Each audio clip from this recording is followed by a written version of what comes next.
शेख साहब भी तो पर्दे के कोई हामी नहीं, मुफ्त में कॉलेज के लड़के उनसे बदजन हो गए। वाज में फरमा दिया कल आपने ये साफ साफ, पर्दा आखिर किससे हो जब मर्द ही जन हो गए।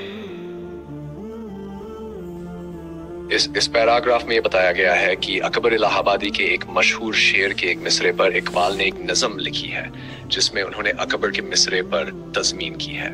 तज़मीन का मतलब होता है कि किसी दूसरे कवि के शेर को लेकर उस पर कुछ और मिसरे जोड़कर एक नई कविता बनाना। इकबाल के मिसरे स्पष्ट और आसान है, लेकिन अकबर के मिसरे में शब्द जन को लेकर एहाम अर्थ की उलझन है।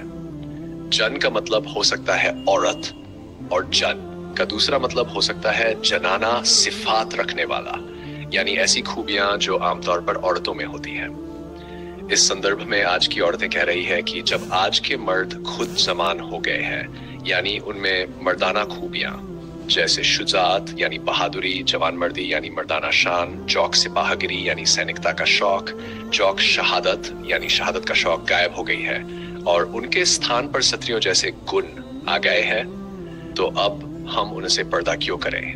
दूसरे अर्थ में यह भी कहा जा सकता है कि जब मर्दों ने जनाना फैशन अपनाकर अपनी शक्लें औरतों जैसी बना ली है, तो अब औरतों को अपनी ही जाति के लोगों से पर्दा करने की क्या जरूरत है।